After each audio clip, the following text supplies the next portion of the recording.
Hi, I'm Kunal Mehta from Commodities Control Bombay, and today we have Mr. Prashant Mohota, who is the Managing Director of Gematex. We have some few questions in relation to the textile industries, and Mr. Prashant Kumar Mohota will help us to clear out all our doubts in relation to textile industries. So, Mr. Mohota, how has the textile industry grown over the years in the past 10 years or something in India?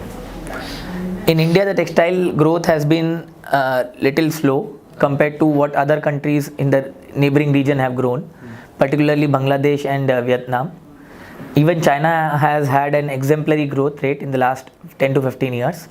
In India, the sector was marred with a lot of extra additional investment and low value added products, because of which our focus has always been on more on commodities, and we could not establish a brand name for Indian textile products.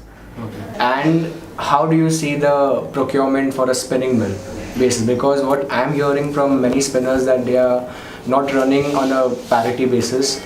Is that true? No, at the moment it is not true. At the moment the prices have gone down pretty well, and there's a good, reasonably good margin now available for spinners. Yes, had it been a month back, you would have been right, where the cotton prices were hovering around 41,000. But now with prices around 38,500, I think the margins have come back to spinning. Okay. And if this situation continues, then I think spinning will be able to have reasonably good year ahead. Okay, so that will be domestically as well as internationally, or just both the markets together? Internationally, it is even better at the moment, because internationally the cotton prices are very high. Okay. Still, they remain to be quite high because a lot of places there has been a lot of issues about the environment, particularly with US and with Pakistan. US has suffered with a lot of hurricanes, and Pakistan has got some bollworm attack. Okay. So because of which the prices internationally are remain to be quite high, and China is also has a lot of buying requirement, because even they have reduced their production. So cotton per se will have a lot of demand, and because cotton there is a restriction on import by China, so there will be a lot of demand in cotton yarn. Okay. And I'm seeing, at least from our business also, I'm seeing a lot of demand coming in from China. Okay. So for exports and domestic, I see a good time ahead for cotton textile. Yeah. So you see the supply prospects will be quite higher this year, according to you. Yeah, it also depends on the volume that India grows, because today the talks are going on that there will be almost 385 lakh bales.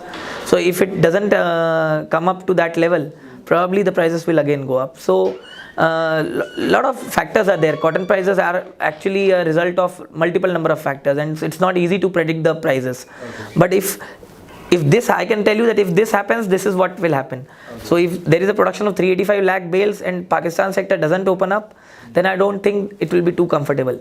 But if the production goes down and Pakistan also opens up, with China already opening up, I think it's a good prospect. One more thing now, since you say that volatility in the market has grown in the cotton industry, so the risk factor also has grown tremendously. So if you see major fluctuation in the market, and since you're a very big industry player, how do you hedge your risk in the market, if you have any way to hedge your risk?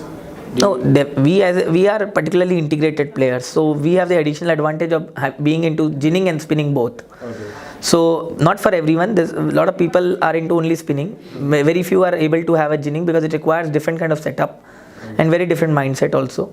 So for us, we become naturally hedged.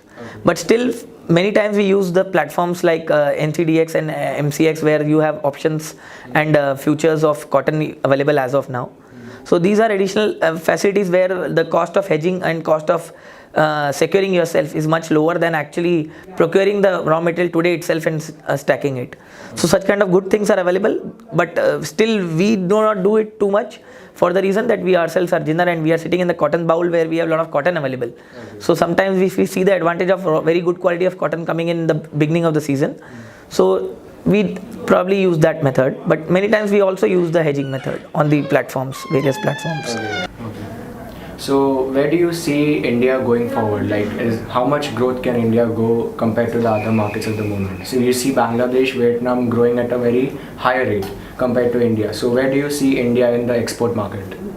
The growth potential is immense, because the market size is very big, particularly considering that China's cost is going up in the recent years, and some market will be vacated by China, which is there for other countries to take over.